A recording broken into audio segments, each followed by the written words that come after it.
research. So this is the thing with research, and we talked about it a little bit already, is everybody wants to know, like, what website do I go to find out, you know, about where to find blah, blah, blah. And I don't want you to start on the websites.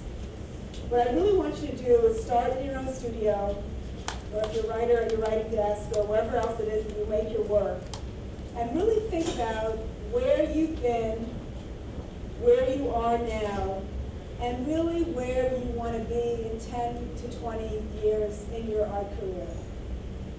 Because there are, you know, a lot of opportunities out there. There's a lot of different ways you can spend your time, but the way you spend your time now is going to change your life in 20 years. So you don't want to be wasting your time applying for things that really aren't what you want. So sometimes what artists do is they'll see, you know, an opportunity out there for $5,000 or for $10,000, and they'll think, oh, I really want that money. So they'll kind of cook up some project that they think is going to make the funder happy. But it's really not what they want to be doing right now. So don't waste your time on stuff that isn't really what you want. So that's why I suggest you first sit in the studio. And one thing I know that visual artists do a lot is visual artists, I think anyway, will keep a list of works. And I don't know why, but writers don't do that. And I found that as an assignment in this great writing book I picked up, to make a list of works.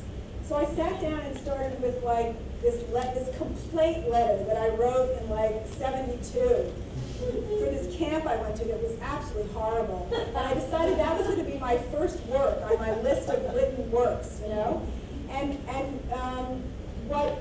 If something just got to the first draft phase, I decided that would be enough to put it on that list of works. And then my last column was, I had the date, I had the title of the piece, and the last column was just if it was still circulating or if it was published. I had like over 150 things that I had written, and it was so powerful to look at that list and go, oh my God, there was a play, there was a one-woman show, there was a personal essay, there was a whatever. It was such a good muscle-building exercise for me to make that list of works and have that. And that would be what I would do before I would think about, okay, am I looking for a residency? Am I looking for the fellowship? Am I looking for a project grant? What is it that I really want to do that's going to help me go where I'm going right now? So that's the big lesson about step number one with research.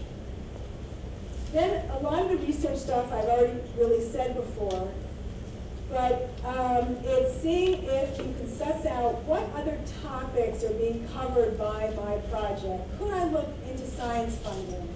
Is this a project that people would be really jazzed to help me fund?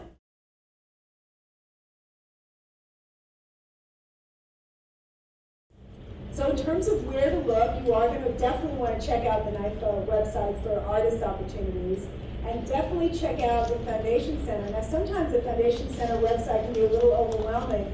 Just make sure, they also have a sortable database that's also for individuals, so just make sure, and what's cool about that one is you can plug in like women or health or some other topics, and it's scientists that are looking, and also students, and then artists are looking as well for what's on their database. So that's great research. The other thing is, I hope all of you are in some kind of artist group, because it's really important to get information from other artists out there that are also applying for grants, that are also winning grants. I mean, you kind of learn the gossip about, that's out there. Like there's an organization in Oregon that gives out $6,000 grants, and I found out, just like chatting up the woman who works there, that they really like it on the budget of those grants when they come in at like $59.98 and 27 cents, not the $6,000. Now it's not like that's going to disqualify you from the grant, but okay, when I apply for that grant next time, I'll just, keep it kind of an odd number and not have it come out immediately at $6,000. So just stupid stuff like that. But also those artist groups should be helping you, read your applications and all that kind of stuff.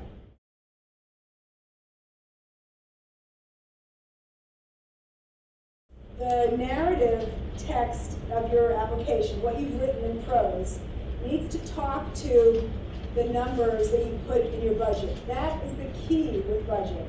So for example, if you've mentioned in your narrative a videographer, and in the budget, there is no place in the budget for you, that you've even mentioned the word video, someone's going to go, well, even if it's like your uncle who's donating the equipment and is going to be videotaping it, he needs to be in the budget. Now, if he's donating it, that's fine. It can go under in-kind donations. There's nothing wrong with that. And actually, in-kind donations on a budget are almost as good as cash. They're almost as good as your crowdfunding that you got from there. So, but that's the big thing. And the reverse is true as well. The budget really has to speak to the narrative. So, what I mean by that is if you mention video camera rental and videographer in your budget, you've got to have mentioned what that is going to be used for in the narrative. So it's like the budget is the story of your project and it's told with numbers.